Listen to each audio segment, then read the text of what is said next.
우리가 하루 만에 교재에 있긴 한데요. 여기까지만 제가 정리를 해봤습니다. 그래서 읽으면서 또 가보도록 하겠습니다. 그런데 신약을 이 짧은 시간에 다 할 수 있겠어요. 그래서 지난번에 말씀드렸듯이 우리가 이제 우리 항존직 정도 되면 어디 가서 대표 기도도 좀 하시고 또 항존직 정도면 어디 가서 이제 예배드릴 때 성령도 찾고 또 이런데 아주 기본적인 데 있어서 두려움을 갖거나 좀 준비가 안 되셨다면 사실 나중에 그 직분자로서는 조금 마음이 좀 그런 부분이 있으실 것 같아서 그런 분들 많이 봐서 오늘 여기 계신 분들 가운데 그런 분들이 한 분도 없는데 그런 부분에 있어서 좀 그래도 이 시간을 좀 점검을 좀 해드리자라는 차원에 구약의 목록들 또 신약의 목록들과 내용들을 이렇게 살펴보고 짧은 시간이지만 또 이 안에 있는 직분자들에 대한 어떤 자세나 자격에 대한 이야기가 있으니까 이렇게 보고 있습니다. 신약에 이해 가기 전에 제일 뒷장에 보시면 성경 개관, 그래서 지난주에 우리가 함께 했던 구약 성경 개관에 대해서 표가 있죠. 자, 구약은 몇 권에 있습니까? 전체 몇 권입니까? 39권이죠. 자, 구약을 세 개로 분류하면, 세 가지로 분류하면 문학적 형식에 따라 분류죠. 세 가지로 분류하면 역사서, 시가서, 예언서. 네 개로 분류하면 율법서, 역사서, 시가서, 예언서 이렇게 되는데요. 자, 역사서가 전체 몇 권일까요? 17권. 그다음에 시가서가 5권, 예언서가 17권. 그래서 17, 5, 17 합치면 39권이다 이런 말씀을 드렸습니다. 그리고 예언서도 대예언서, 소예언서 이렇게 나눠지는데 분량이 크면 대예언서 5권이고 소예언서 선지자들이 큰 선지자다 작은 선지자다 이런 게 아니고요. 그냥 성경의 분량, 문학적 형식에 따라서 나눠진 거니까 예레미야 애가는 이제 예레미야에 붙여서 그렇고요. 그래서 대예언서와 소예언서 이렇게 나눠볼 수가 있겠습니다. 그래서 전체 성경을 딱 펼칠 때 예를 들면 미가서 딱 펼치시고 이런 것도 해봐야 되는데 미가서 한번 펼치시고 그러면은 여러분이 딱 펼칠 수가 있으셔야 되잖아요. 그렇죠? 그런 것처럼 그게 좀 익숙하지 않으니까 아까도 창세기, 출애굽기 해서 불러보셨듯이 또 그렇게 한번 불러서 좀 익숙하게 하셨으면 좋겠다 해서 구약의 표를 봤습니다. 자, 이제 맨 앞장에 신약의 이해로 다시 가서 이제 신약 전체 내용을 한번 살펴보도록 하겠습니다. 지난주에 아직 안 읽은 조가 있습니까? 이쪽 편가요? 집사님부터 하시면 되겠네. 기다리고 계셨군요. 박하연 집사님부터 한번 읽어주십시오. 신약의 이해 부분. 신약의 이해 1. 성경의 주제는 예수 그리스도. 신약 성경은 이미 오신 그리스도의 생애와 가르침과 사도들의 예수 그리스도에 대한 증언과 가르침을 수록한 것으로서 그리스도에 대한 증언이다. 그러므로 신약은 구약의 배경에서 이해되어야 한다. 구약을 떠나 신약을 바로 이해할 수 없고 신약을 떠나서 구약의 참뜻을 이해할 수가 없게 된다. 성경의 가르침은 계속해서 개혁되고 갱신되어야 할 개인과 교회와 사회와 역사의 원리가 된다. 하나님은 성경과 세계 안에서 역사하시는 성령에 의해서 모든 것을 새롭게 만드신다. 그러므로 성경은 모든 개혁 운동의 원리인 동시에 원동력이 된다. 네, 거기까지 하겠습니다. 그래서 성경을 한 단어로 정리하면 예수 그리스도고 그 중에서 제일 중심이 되는 성경 구조를 하면 요한복음 3장 16절 하나님이 세상을 이처럼 사랑하사 독생자를 주셨으니 이는 그를 믿는 자마다 멸망치 않고 영생을 얻게 하려 하십니다. 그래서 예수 그리스도를 보내셨고 그분이 오셔서 우리를 구원하셨다는 내용입니다. 그리고 구약 성경을 한마디로 그 예수 그리스도의 비단에서 정리하면 우리에게 보내실 메시아 되신 예수님, 오실 예수님에 대한 말씀이 있고요. 또 신약은 이제 우리에게 오신 예수님, 그리고 부활하시고 승천하신 후에 다시 재림의 주로 오실 예수님.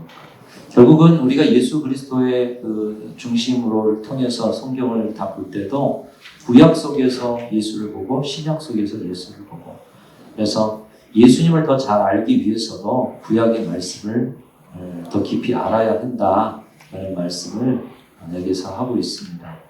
특별히 이제 여러분 왜 예수님이 십자가를 지셨을까? 왜 예수님께서 화목 제물이 되어서 죽어주셔야 했는가?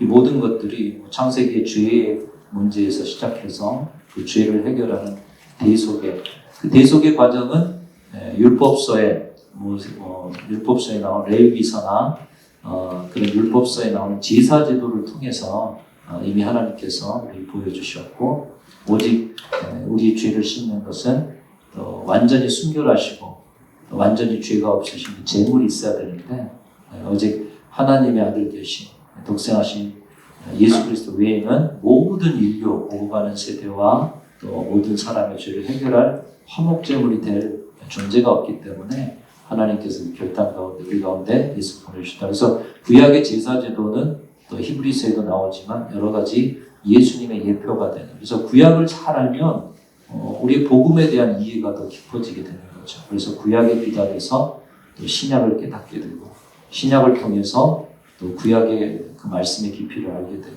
구약과 신약이 잘 연결되어 있다. 또 새로운 개혁과 갱신조차도 결국 하나님 안에서 하나님께로 돌아가는 거가 우리는 늘 뭔가 새롭다 하지만 원형으로서의 복귀가 결국에는 우리가 서야 할 자리이기 때문에 깨진 자리, 무너진 자리를 회복하는 것 그것이 이제 개혁과 갱신이 될 수가 있는데 그런 원리를 성경 속에서 보여주신다. 그 말씀 주고 있습니다. 다음 단락 읽겠습니다. 신약 성경은 당시 교회의 특정한 필요를 채우기 위해 특정한 상황에서 쓰여진 27권의 책이다. 시대가 지남에 따라 예수님의 생애를 아는 역사적 사건의 목격자들이 죽어 사라지기 시작하므로 교회는 예수님의 가르침을 기록할 필요를 깨달았다. 그리고 교회가 널리 퍼져나가자 하나의 교회를 유지하기 위해 새로운 교회의 회중과 교제하고 이끌어갈 필요가 있었다. 이러한 필요에 의해서 많은 문서들이 쓰여졌는데 이 중에서 교회의 참된 신앙을 표현하는 27권의 책들이 선정되어 오늘날 우리가 보고 있는 신약 성경, 즉 정경이 되었다. 예, 그래서 성경 전체가 66권인데 3, 9, 27 해가지고 66권이고 27권의 책이 신약 성경으로 우리에게 정경으로 줬다는 말씀입니다. 여기 보면은 결국 예수님께서 이 땅에 오셨고 독생자로 하나님 아들 오셨는데 승천하시고 나서 점점 시간이 지나다 보니까 우리 예수님에 대한 여러 목격되었던 일들 또 역사적 사실이 점점 자료들이나 또 그것을 목격한 자들이 가셨기 때문에 이걸 더 이상 이렇게 늦출 수가 없다. 기록해야겠다. 사실 이것은 우리 가까이에서는 우리 교회 역사도 그렇습니다. 우리 교회 지금 120년이 됐잖아요. 근데 역사책이 이제 나오잖아요. 그렇죠? 아직 이제 언제 나오죠?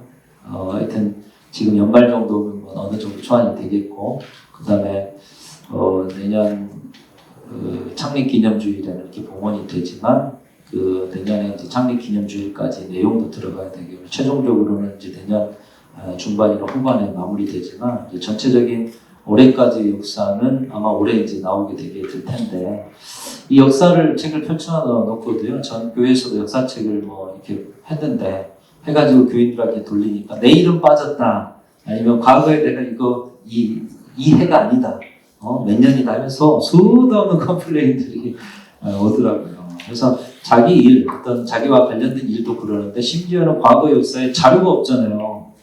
기록도 없잖아요. 그렇기 때문에 우리가 역사책을 펼쳐놓고도 이제 우리 그래도 역사 신학자의 박정환 목사님께서 참 정성을 기울이면서 집필을 하고 있지만 또 오늘 여기 우리 강성호 집사님도 정말 훌륭한 우리 순천의 보배 같은 분입니다. 우리 순천대 역사 학과의 그 원장님으로서 학술원 원장님으로서 특히 기독교 역사만 신경 쓸 수가 없거든요. 근데 많은 기독교 그 역사에 대한 지금 조수를 통해서 과거의 그런 어떤 복음의 초기 또 선교사들상 근대의 어떤 그런 기독교 역사에 정말 참고할 만한 좋은 자료를 만드셨는데 어쨌든 이제 우리 역사학자들이 잘 이렇게 해놓으셔도 사실은 이제 그게 자료와 실제적인 근거가 좀 있어야 되거든요. 우리 교회가 뭐 그 이전에 건축하고 뭐 자료를 다 버리셨다 그러고 또 100주년 때 해보려고 했는데 못 쓰고 이제 120주년에 이렇게 쓰고 있는 이 상황이 좀 가슴 아픈 상황이지만 어쨌든 이제 그런 과정 속에서 우리가 이 성경과 관련해서 볼 것은 예수님의 생애를 목격하고 아는 사람들이 점점 떠나니까 그 기록에서 무슨 예수가 오긴 했어? 하나님의 아들이긴 했어? 뭐 했어? 이렇게 의심할 수 있잖아요. 그래서 기록이 됐는데 우리 교회 역사도 이제 그렇게 써놨지만 한편으로는 약간의 공격을 받는 자리도 있지 않을까 하는 생각도 없지 않아 듭니다. 어쨌든 간에 우리의 하는 그런 역사들 하나하나 기록하고 실질적인 삶에 대해서 함께 나누는 것이 중요하기 때문에 성경도 이제 누가복음이나 사도행전에 처음에 보면 그런 목적으로 성경이 이제 기록된 것을 보여주는데 신약 성경이야말로 예수님의 오심에 대해서 목격한 자들 또 함께했던 어떤 살아있는 스토리들을 우리에게 또 말씀들을 우리에게 전하고 있습니다. 신약의 구조를 보시면 신약 마태복음 요한계시록과 27권으로 구성되어 있고요. 또 각권의 내용을 중요한 것만 쉽게 소개하면 다음과 같이 뒤쪽에 쭉 있는데요. 우선은 구조를 보면 복음서, 그 다음에 역사서, 서신서, 예언서 이렇게 나누고 있습니다. 복음서, 역사서, 서신서 4개로 나누면 그 내용에 따라 4개로 나누면 복음서, 역사서, 서신서, 예언서지만 3개로 나누면 역사서, 서신서, 예언서 이렇게 3개로 나눌 수가 있겠습니다. 그리고 이제 복음서는 마태복음, 마가복음, 누가복음, 요한복음 이렇게 4권이 되게 되는데 마태복음, 마가복음, 누가복음은 예수님의 어떤 행적에 있어서 비슷한 내용의 것들, 특별히 마가복음을 중심으로 또 마태가 마가복음을 참고했다는 이야기도 있고요. 누가복음도 마가복음이 참고됐다는 그런 내용들이 있습니다. 요한복음은 또 이제 그것과 좀 다른 형식이고요.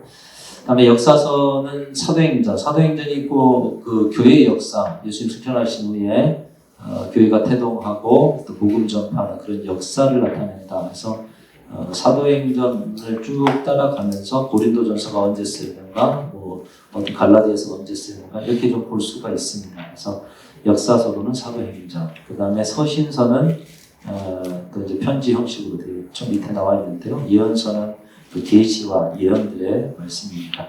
신약의 문학적인 성격 한번 읽어보실까요? 읽어주십시오. 신학의 문학적 성격, 복음서, 사금과 사도행전은 이야기 형식으로 소술되어 있다. 마태복음, 마가복음, 누가복음을 공관복음이라고 하는데 이것들은 서로 다른 전지에서 예수님의 생애와 사역을 기술하였다. 사도행전은 누가복음과 합작을 이루는 책으로서 예수님이 이 세상 생활을 마치시고 부활 승천하신 후에 그의 제자들이 예수님의 명령에 따라 선교 활동을 한 이야기가 기록되었으며 사도 바울의 생애가 강조되어 있다. 서신서들은 말 그대로 편지의 성격을 띠고 있으며 교회에 보내거나 또는 개인에게 보내는 형식을 취하고 있다. 그중 로마서, 고린도전후서, 갈라디아서, 빌립보서, 빌립보서, 골로새서, 데살로니가전서, 히브리서, 야고보서, 베드로전서, 유다서, 요한일서는 주로 교훈적인 책으로서 대부분 교회들에 보내는 편지 형식으로 기록되었다. 각 교회에서 기독교 신앙의 요소들과 기독교 윤리의 실천을 가르치려는 목적에서 기록된 것이다. 이것들은 로마서를 제외하고는 공식적으로 논증하려고 기록된 것이기보다는 주로 교회들이 당면하고 있는 여러 가지 어려운 문제들을 비공식적으로 다루면서 그 해결책을 제시하고 있다. 서대 전후서, 지도서, 읽으십시오. 빌레몬서, 요한 2, 3서는 개인적인 서신들이다. 이 책들은 어떤 무리에게 쓴 것이 아니라 개인들에게 쓴 것으로서 개인적인 가르침과 중보가 그 쓰인 목적이다. 그러나 이 서신들의 수치인 각 교회의 지도자들이 있기 때문에 이 책들의 중요성을 감안하여 개인적인 서신으로보다는 교회들을 위한 공공의 문서로 받아들인 것이다.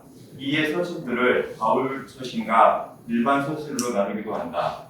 요한계시록은 예언서에 속하며 현재의 고난에 대한 위로와 미래에 대한 소망을 가지고 있다. 여기에는 환상들과 초자연적 현상들이 포함되어 크게 상징하는 형식을 취하고 있어서 계시 문학에 속한다. 감사합니다. 우리 신약의 문학적 성격으로서 한번 쭉 들어봤는데요. 아까 앞에서 비슷한 것 같습니다. 구조 이야기 비슷한 것 같고요. 사복음서하고 역사생 사도행전 쓰여 있고요. 그다음에 바울이 교회들에게 보내는 편지, 바울 서신이 있고, 바울이 아닌 다른 분들이 보내는 편지가 이제 일반 서신으로서 그렇게 써져 있습니다. 아까 여기에 이제 요한 1서가 빠져 있는 것 같습니다. 1, 2, 3서 다 들어가면 될 것 같고요.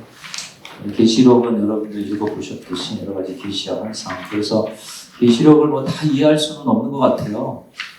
내용상 이해는 좀 해볼 수 있습니다. 그래서 계시록도 그렇게 어려운 건 아닙니다. 내용이 구조를 가지고 내용을 이해하면 어려운 내용이 아닙니다. 근데 이제 뒤쪽에 가면 상징들이 많이 있어서 그거는 이해를 다 못하는 그런 자리도 있지만 중요한 것은 예수께서 재림에 들어오셔서 온 세상에 악을 심판하시고 또 영생의 나라를 시작하신다는 그런 방향성 속에서 계시문학으로서 우리 가운데 그 말씀을 주고 계십니다.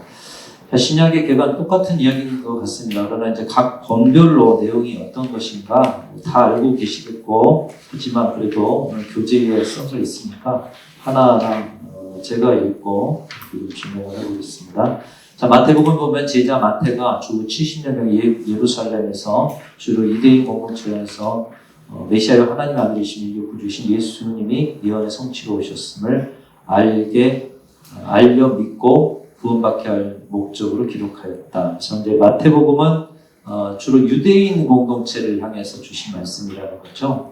그래서 유대인에 적합한 족보 이야기가 먼저 나오잖아요. 그래서 유대인들이 얼마큼 그들의 혈통을 중요시하는가. 그런데 당신들이 중요하게 여기는 혈통을 통해서 다윗의 혈통을 통해서 예수 그리스도가 나왔다. 구약에 예언된 그대로 성취되신 분이 예수다. 그런데 마가복음은 마가가 주 67년 로마에서 로마인으로 하여금 예수 그리스도를 믿고 구원을 얻게 할 목적으로 예수님의 행적을 체계적으로 기록하였다. 그래서 아까도 말씀드렸지만 마가복음이 다른 서신서의 어떤 중심이 되는 그런 서신으로서 많이 참고가 되는 서신으로 복음서로 알려져 있습니다. 다음에 누가복음은 의사 누가가 주 63년경에 로마에서 데오빌로를 소신자로 지목하여 구주 예수님을 믿고 구원을 얻게 하려고 기록하였다. 이 연도가 정확한지 모르겠는데요. 하여튼 여기는 누가가 의사였다고 합니다. 그래서 관찰력이 대단하고 다른 사람은 뭐 오른손 왼손 이렇게 표현하지 않는데 누가는 뭐 오른손이다 이렇게까지 세밀하게 표현할 만큼 그래서 누가복음의 분량이 많은 것도 그만큼 많은 관찰과 세밀한 사항들 또 이 누가가 결국 사도행전도 썼습니다. 그래서 이 누가복음과 사도행전이 함께 맥락을 이어가고 있다는 사실도 여러분 알고 계실 겁니다. 다음에 요한복음 사도 요한이 주 90년경에 에베소에서 오직 이것을 기록하면 너희로 예수의 하나님 아들 그리스도를 믿게 하려 함이요 또 너희를 믿고 그 이름의 힘과 생명을 얻게 하려 함이요. 아까 말씀드린 것처럼 점점 목격자들이 점점 이 땅을 떠나시고 또 점점 믿음이 주님을 목격한 사람들조차도 믿음이 점점 세월이 갈수록 흐려지니 이런 성경의 말씀을 기록하면서 오직 예수 그리스도가 하나님 아들이시를 믿게 하려고 그 이름의 힘과 생명을 얻게 하려고 이 말씀을 기록하였다. 그래서 요한복음 20장에 이렇게 그 목적을 적어놓고 있습니다. 어쨌든 마태, 마가, 누가, 요한이 예수 그리스도는 그리스도시요 또 구약에 예언된 분이시요 우리를 구원하기 위해서 이 땅에 오신 하나님의 아들이심을 나타내는 복음, 이 복음서로서 우리가 주어져 있습니다. 두 번째로 역사서 사도행전이 있습니다. 사도행전은 누가복음을 기록한 의사 누가가 63년에 로마 데오빌로에게 기독교가 유대인의 종교로 시작해서 마음의 종교로 발전한 과정을 알려주고 만민에게 복음을 전하려고 성령의 역사하심 등을 기록했다. 그래서 이제 누가 같은 경우는 의사였고요. 더불어서 유대인만 국한된 것이 아니라 헬라인, 당시에 여기 보면은 뭐 로마인, 이방인들 모두가 다 그런 말씀, 예수 그리스도를 좀 알게 하기 위한 그런 목적으로서 누가복음을 기록했는데, 또 그런 누가가 온 세상이 어떻게 그리스도를 받아들이고 교회가 어떻게 발전하고 성장해 가는가, 그 과정을 데오빌로, 이 데오빌로는 실제적으로 있었던 인물이라고도 이야기하지만 또 다른 의미에서 그냥 상징적으로 예수 그리스도를 영접한 사람으로서 그들에게 이 말씀을 전하기 위해서 데오빌로라는 호칭을 썼다라고도 얘기하고 있습니다. 저는 교회 역사를 이야기하고, 그래서 초대교회 역사를 보시고자 한다면 사도행전을 좀 읽으셔야 할 것 같습니다. 다음에 바울 서신들 보면 이제 바울이 하나하나 교회들에게 기록해서, 근데 교회들에게 왜 편지를 썼겠습니까? 설교를 많이 했지만 교회들에게 편지 쓴 까닭은 교회들에게 문제가 있었기 때문이에요. 또 가르치고자 하는 바가 있었기 때문이에요. 그래서 그 시절에 교회들이 문제 있었던 것이 얼마나 감사한지 모르겠어요. 그렇죠? 오늘의 시대에 우리가 교회를 이뤄가는데 그 시대에 겪으면서 또 사도 바울을 통해서 하나님의 성령이 가르쳐 주시는 또 교회의 됨에대해서 우리는 말씀을 가지고 배울 수 있다는 것이 얼마나 감사한지요. 자, 그런 면에서 이제 로마서는 로마 교회에 보낸 편지, 고린도 전서는 고린도 교회에 보내는 편지, 이렇게 사도 바울이 보내는 편지가 되겠습니다. 자, 로마서부터 보면 주 56년경에 로마 교회 교리적 목적, 논쟁적 목적, 조화적 목적으로 기록하였다라고 이렇게 정리할 수가 있겠습니다. 끝없이 이제 교인들 안에 믿음에 대해서 그 은혜보다는 율법에 대해서 많이 강조를 하는 사람들이 생겨나고, 율법주의적 이단들이 생겨나니까 오직 의인은 믿음으로 말미암아 살 것이다, 이런 말씀들, 그리고 논쟁적 목적, 이단에 대한 여러 공격들에 대해서 하나하나, 그래서 로마서를 읽으면 우리가 이 땅의 어떤 다른 도전과 신앙의 회의를 좀 극복할 수 있는 아주 교리적인 그런 서신서로서 도움이 되게 됩니다. 다음에 고린도서가 있는데요. 주 55년경에 에베소에서 고린도 교회의 난해한 문제에 대한 답을 주려고 문제 해결 방안으로 십자가 신앙이 원래 알려줄 목적으로 기록하였다, 이렇게 정리를 해볼 수가 있는데요. 고린도 교회 참 문제가 많았죠. 설교를 최근에 제가 많이 했죠. 갈등의 문제, 자기 자랑의 문제, 부활에 대한 불신의 문제, 또 음란한 문제, 우상의 재물에 대한 문제, 여러 가지 것들이 있는데, 고린도 전후서를 통해서 이런 고린도 교회 문제를 해결하고, 또 오늘의 시대에 교회가 교회되는 데 있어서 참 많이 참고되는 성경 중에 하나 고린도 전후서가 아닐까 생각이 됩니다. 다음에 갈라디아서 주 55년경에 에베소서 갈라디아 교회 바울의 사도적 변호와 복음에 대해서 해명할 목적으로 기록했다. 복음에 대한 그런 말씀이 있고요. 우리가 신앙 안에서 자유자로 살아간다, 얽매이지 않는다. 특별히 이제 사도 바울의 사도권을 공격하는 사람들이 있었죠. 사도는 예수님의 진짜 제자들 아니냐. 근데 당신은 예수님의 제자도 아닌데 무슨 사도냐. 그렇게 했을 때 자신 다메섹에서 예수께서 만나 주셨고, 나를 이방인의 사도로 나를 불러주셨고, 또 그것으로 인해서 내가 사도적 삶을 살고 있다, 이렇게 자기 변호에 그래서 우리가 이 땅의 사도로서, 제자로서, 부름받은 자로서 어떻게 살아가야 하는가, 그런 말씀을 주고 있습니다. 에베소서 주 64장경의 로마 옥중에서 에베소 교회 보낸 옥중서신으로서 교회의 일치, 에베소 교회의 통일을 위한 서신입니다. 그래서 저는 이제 교회가 뭐냐라는 것을 우리가 배우기 위해서는 에베소서를 읽으셔야 된다고 생각됩니다. 그래서 에베소 4장 정도인가요? 하나님도 한 분이고 성령도 한 분이고 예수도 한 분인데, 부르심에 합당한 대로 행해서 모두가 성령의 평안에 매는 줄로 하나 되게 하시면 힘써 지켜라, 그러면서 우리가 그런 교회됨으로 서로 연결되고 상합해서 하나 되어지고 그리스도의 장성한 분량까지 성장해 가는 것이 우리 교회됨의 모습 아니겠느냐. 그래서 교회를 가르치는 서신이 에베소서입니다. 빌립보서 항상 기뻐하라, 그렇습니까? 그 말씀입니다. 그 말씀 아닌 거고. 빌립보서에 보면은 기쁨의 서신이라고 그러죠. 이것도 옥중 서신입니다. 옥중 속에서 우리에게 기쁨이 되는 주님의 그 복음의 능력과 기쁨이 되는 이유에 대해서 하나하나 사도 바울이 옥중에서도 그것을 표현하는 그런 말씀입니다. 우리가 잘 아는 말씀이 아무것도 염려하지 말고 다만 모든 일에 기도와 간구로 구할 것을 감사함으로 하려라, 이런 말씀도 있죠. 다음에 골로새서, 이것도 옥중 서신입니다. 그래서 에베소서, 빌립보서, 골로새서는 옥중에서조차도 교회를 생각하면서 그 교회의 문제, 그 교회의 교회되지 못한 자리들을 하나하나 가르치고 세워가는 사도 바울의 지도자적인 그런 역할들이 많이 나오고 있는데요. 이 골로새서에 보면 이단자들에 대한 바울의 처리 방안과 예수 그리스도만이 참신이신 밝히는 기독론 등을 쓴 서신입니다. 골로새에 보낸 편지, 골로새 교회가 그런 문제를 갖고 있었다는 것이죠. 자, 데살로니가 전후서 이게 또 있는데요.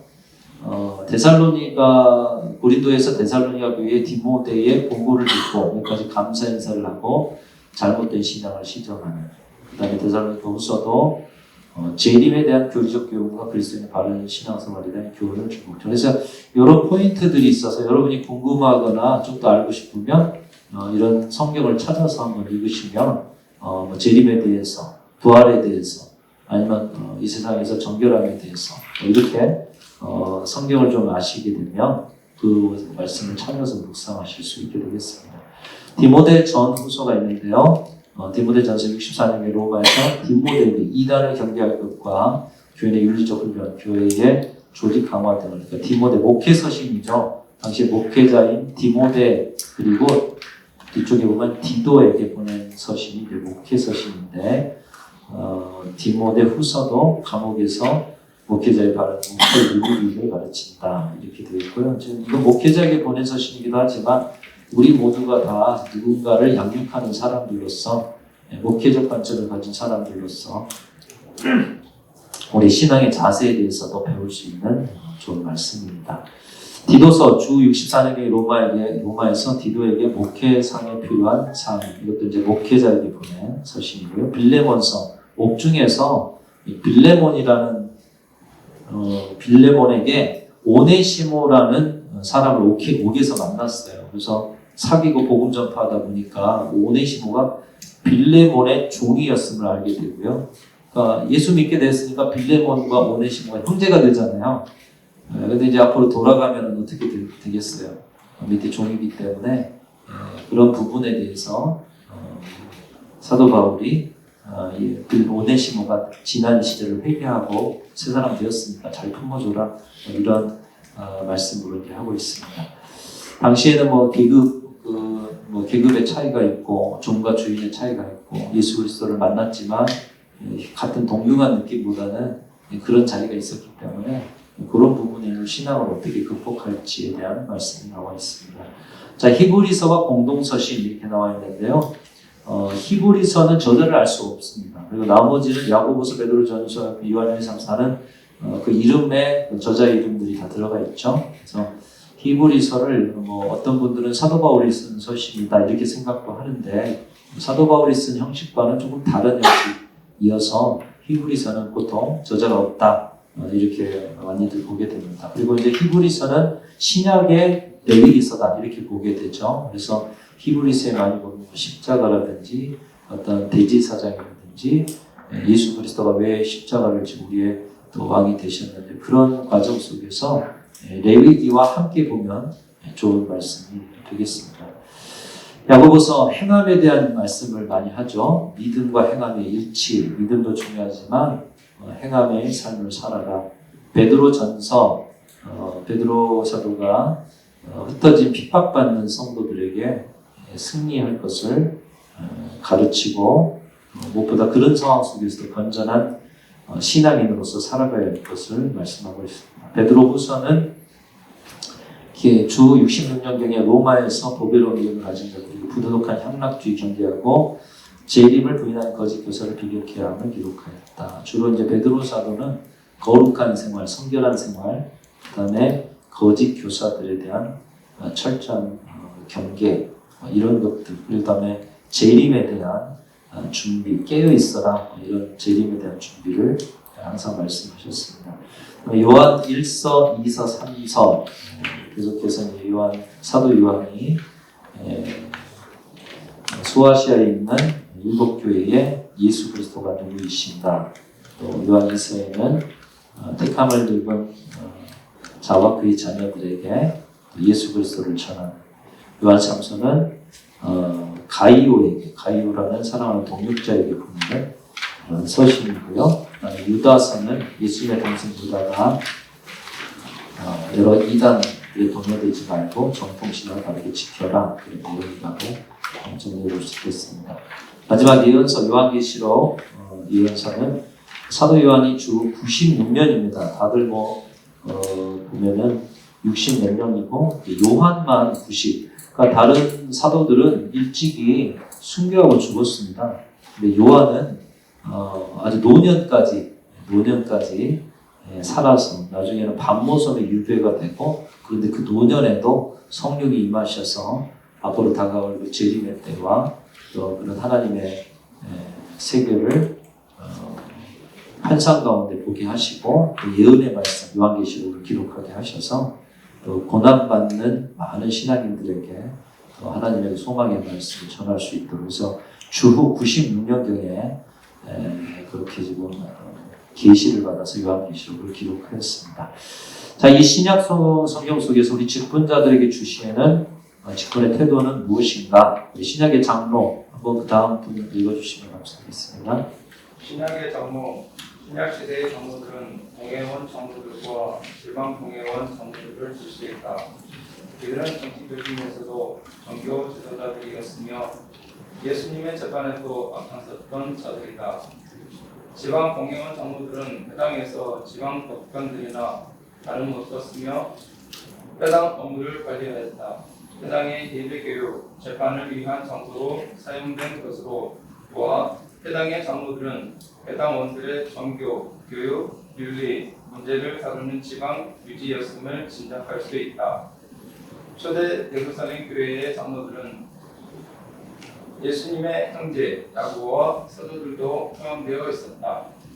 이방인들에게 복음을 전파한 바울은 각 교회에서 장로들을 택하여 금식 기도하며 그들이 믿는 주께 그들을 위탁하였다. 여기까지 보겠습니다. 그러니까 일반적으로 이제 교회와 우리 기독교 신앙과 관련 없는 장로라는 호칭을 가진 분들은 신약 시대에는 특별히 공회원 장로들과 지방 공회원 장로들로 나뉜다. 그래서 이 모두가 다 정치적 지도자들이고 또 지방에서도 법관과 다름없는 어떤 높은 지위를 가진 사람들이었다는 것이죠. 그래서 이제 그거는 신약 시대의 전체적인 사회적 분위기에서 세워진 장로들의 모습을 좀 알려주는 그런 내용이고요.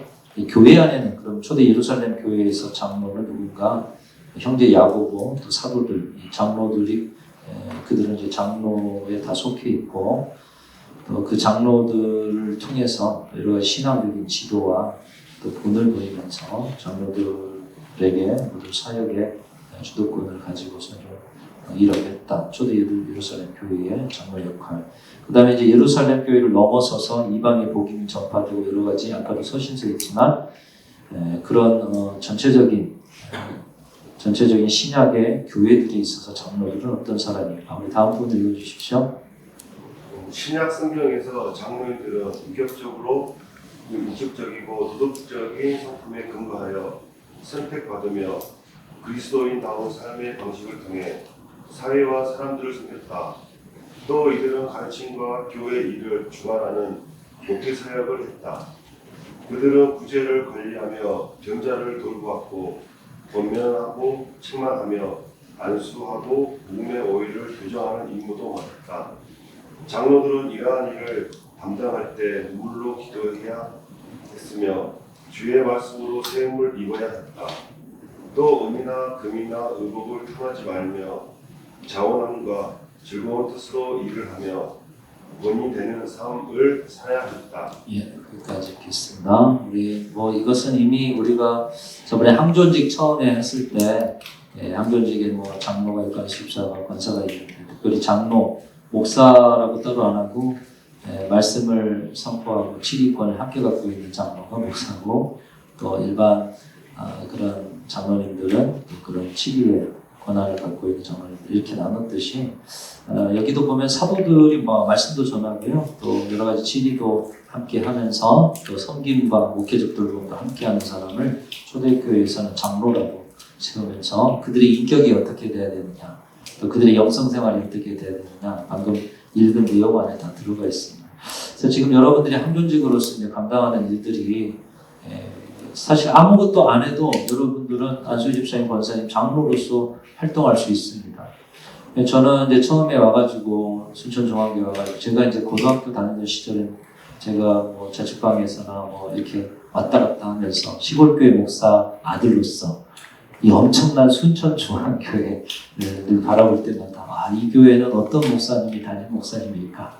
이 교회 다니는 성도들은 어떤 분들일까? 상당히 신앙적인 수준도 상당히 높다고 생각하고 시골 교회 없잖아요. 그런 교회의 목회자 아들로서 상당히 저 교회 다니면 얼마나 좋을까 뭐 이런 생각하면서 이제 학교를 오가던 그런 사람들이 그랬었는데 아무튼 이제 그런 순천 중앙교회의 우리 장로님들, 권사님들, 안수희 집사님들 이제 그런 속에서 신앙생활을 해온 상황에서 이제 제가 그런 마음을 가지고 부임을 해가지고 봤을 때 주일 예배 끝나고 오후에는 자유시더라고요. 그 다음에 이제 코로나 시절이라서 그런지 모르겠습니다. 그 전은 제가 잘 모르니까. 그 다음에 뭐 수요 예배는 선택적으로 오시더라고요. 그 다음에 새벽 기도는 거의 안 오시더라고요. 그러면 여기 순천중앙교회, 저는 이제 순천중앙교회는 지역사회를 위한, 물론 예전에 다 하셨죠? 지역사회를 위한 사역들, 또 여러 가지 뭐 그 사역들이 그냥 단기적 사역이 아니라 예를 들면 뭐 법인도 좀 만들고 뭐 지역사회 지속적으로 좀 섬기고 뭔가 목사가 바뀌어도 체계적으로 계속 이어지는 사역들이 있는 교회 정도 된다고 저는 생각을 했습니다. 근데 와서 보니까 주일 예배하고 코로나 시절에서 그런지 몰라도 아무것도 없다고 느껴졌어요. 새벽 기도에 장로님들 몇 분 안 보이셔요. 지금도 마찬가지지만 수요 예배도 선택적으로 오시니까 도대체 이 교회는 뭘 가지고 신앙생활을 했을까? 죄송합니다. 여기 뭐 일대 다수로 제가 좀 공격받을 이야기를 하고는 있지만 아무튼 생각했을 때 예배만 드리고 이렇게 살아가시나? 이것도 충분한가? 저는 좀 의아했습니다. 의아했고 그러나 물론 사역도 하셨겠고 뭐 봉사도 하셨겠고 하셨지만 또 코로나 시절도 있었겠지만 참 아픔도 많았겠고 또 세워졌던 것이 무너졌던 것도 많았고 역사를 알게 되니까 또 참 안타까운 마음도 많이 큽니다.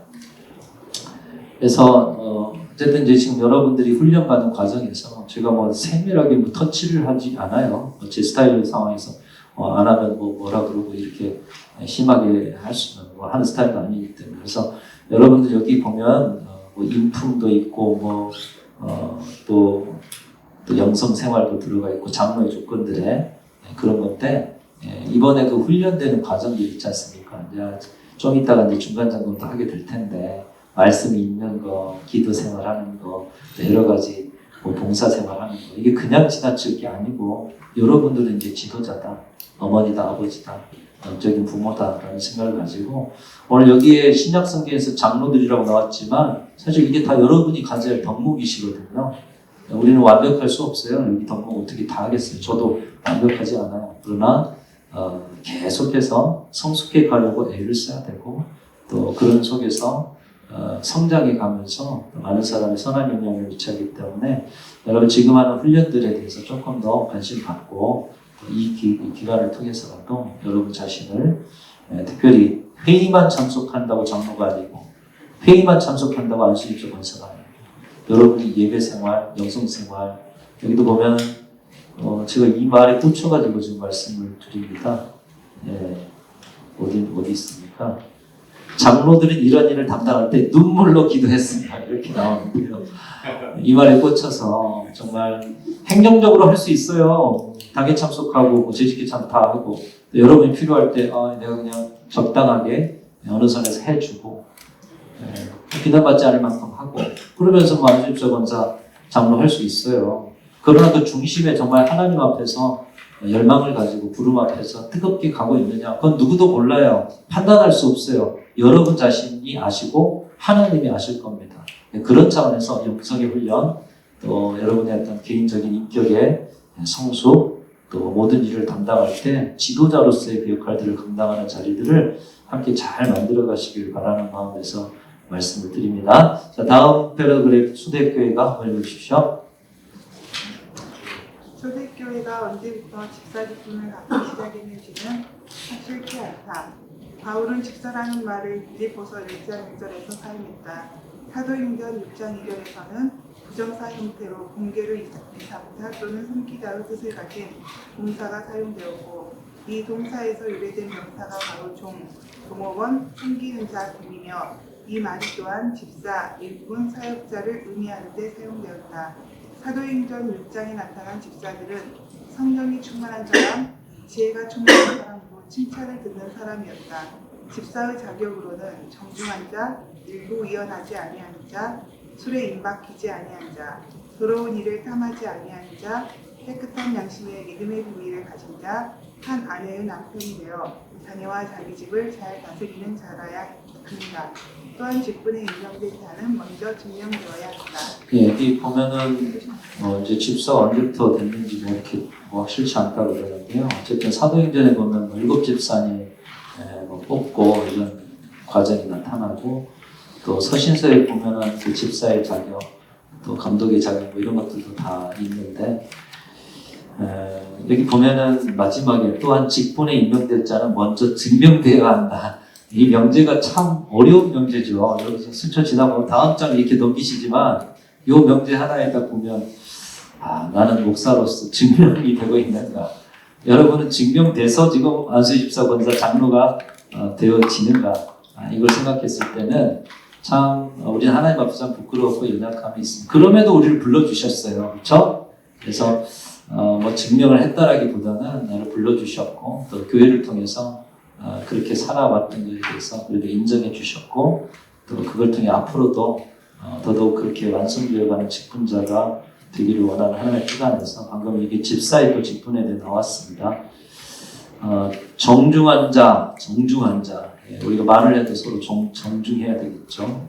사납게, 거칠게 우리 자신을 돌아봐야 되겠고요. 일부 이언하지 않는 자, 술에 임박이지 아니하는 자.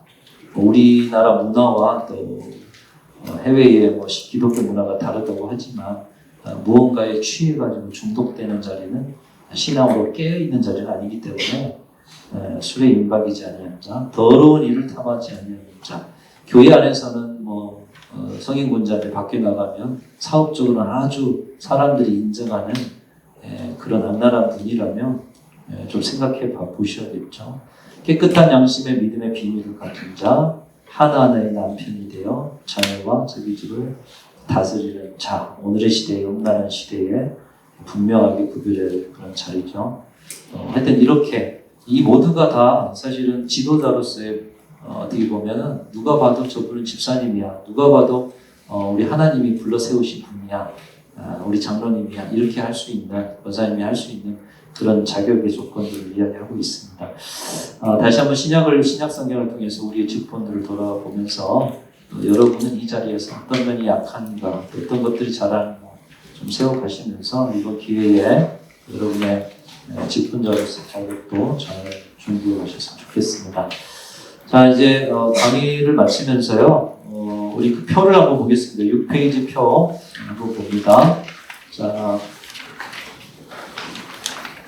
신약 성경을 세 가지, 내용상 세 가지로 나누면 뭐뭐 있습니까? 역사서, 서신서, 예언서. 자, 역사서를 두 가지로 나누면 복음서, 역사서 이렇게 두 가지로 나눠지게 되겠죠. 복음서는 네 가지고 주로 서신서가 신약 성경의 많은 부분을 차지하고 있습니다. 이렇게 보시고 성경의 순서들 말씀을 드리지만 제가 타이트하게 한다면 이거 나눠드리면서 나누기가 백지 드리면서 순서대로 쓰세요 이거 해보고 싶거든요. 그러나 여러분에게 괴로움인데 요즘 시대에 성경을 안 갖고 다니잖아요. 잘. 그래서 참 성경에 대해서 가까워질 수 없고 또 여러분들은 뭐 아날로그 시대가 가깝습니까? 디지털 시대에 가깝습니까? 그래서 사실 디지털로 봐도 이게 뭐 머릿속에 잘 안 들어오는 경향이 저도 아직은 있습니다. 그래서 그런 속에 성경을 안 갖고 다니고 핸드폰으로 보는 이런 자리에서 여러분 신앙을 위해서는 한편으로는 성경, 종이로 된 성경을 펼치고 또 이번에 성경 필사를 하듯이 한번 써보시고 이런 것들이 신앙에 참 도움이 될 거라고 생각이 되고 또 가능한 한 성경책을 자기 성경으로서 갖고 다니시면서 그렇게 신앙생활을 한다면 무겁게만 갖고 다닐 게 아니라 읽으려고 갖고 다니셔야죠. 그래서 요즘의 시대에는 이제 또 이렇게 그래서 이 성경을 찾을 필요가 없다 보니까 지금 하는 이 교육이 사실은 뭐 백지를 드리고 순서대로 써라 이게 무슨 의미일까 이런 생각도 좀 듭니다. 그래서 이것도 여러분 뭐 이제 몇 주 동안은 한번 그렇게 노래를 부를 겁니다. 여러분 올려주신 노래를 부르면서 창세기 출애굽기 이렇게 해서 순서를 알아서 뭐 뒤에는 뭐가 있다 쫙 펼칠 때 다른 우리 성도님들이 딱 보고 성경을 많이 아시는 우리 집사님이시구나. 얼마나 그 나름대로 권위가 섭니까. 그래서 그렇게 별거 아닌 것 같지만 또 특별합니다. 그래서 성경의 순서들을 함께 숙지하셨으면 좋겠습니다. 저 과제를 하나 미리 내드리겠습니다. 우리 다음 주에 내드려서 내가 좀 이렇게 헌신해 드렸다는 그런 마음들을 좀 담아서 여러분이 생각하는 건강한 교회, 행복한 교회, 또 교회를 향해서 바라보는 기준들 이렇게 함께 써주시고 이거를 뭐 한 1점짜리로 할까요? 근데 한 장은 아닌 것 같아요. 그렇죠? 제가 한 장을 왜냐면 NLS에 한 장을 하니까요. 그날 오셔가지고 앞에 이렇게 큰 글자로 이렇게 몇 장 한 4-5줄 써가지고 내시더라고요. 근데 이거는 지금 직분자시거든요. 그렇죠? 진지한 고민들을 좀 해보실 필요가 있고 제가 이렇게 말을 해도 항상 예외가 있습니다. 지금 저를 뚫어지게 쳐다보시면서 걱정하시는 분들이 있어요. 근데 여기서 걱정하실 분들이 있고 걱정하지 않으실 분들이 있어요. 잘 아시죠? 본인 스스로. 그래서 리포트를 많이 좀 내보신 분들은 아실 거고 또 그렇지 않은 분들, 글자 하나 쓰기도 힘든 분들은 이해됩니다. 그래서 그런 상황 속에서 여러분의 최선을 다해 최소한 2장 정도 이상은 좀 써주시면 좋을 것 같고 그러면서 억지로 여러분 안에 있는 생각들 아니면 성경 말씀을 참조하고 아니면 여러 자료들도 좀 보시면서 이번에 공부가 좀 되셔서 교회는 이런 거고 내가 그동안 꿈꿨던 교회는 이런 교회인데 그런 면에서 내가 좀 열심히 잘 성경을 읽겠습니다. 이렇게 쓰시면 좋지 않을까. 자, 한번 정리하는 차원에서 숙제를 이렇게 내드릴 테니까 10장 하려다 2장으로 줄였습니다. 이거 2장도 힘드신 분들은 너무 어렵게 생각하지 마시고 저한테 말씀하시고 이렇게 하시면 되겠습니다. 자, 우리 조장님들이 잘 체크를 해주셔서 각자에 맞게 점검해 주시기 바랍니다. 자, 이제 나눔 시간을 가질 텐데요. 우리 여기 2가지 질문이 있죠. 하나는 성경, 우리가 이제 구약성경, 신약성경 함께 나눴는데 구약성경, 신약성경, 성경을 읽으려고 해도 잘 안 되는데 어떻게 하면 우리가 좀 성경을 더 가까이 할 수 있을까? 각자의 좀 노하우가 있으신 분들도 있으실 거라고 생각되고요. 그런 부분하고 또 방금 장로만 아니라 직분자의 그 자기파 역할, 신약에 특별히 앞에서 나온 그런 부분들을 참고하셔가지고 여러 가지 여러분이 직분들을 좀 잘 감당해보고자 하는 말씀들을 나누시면 좋을 것 같습니다. 자, 제가 기도하고 우리 그룹별로 한번 모이겠습니다. 하나님 아버지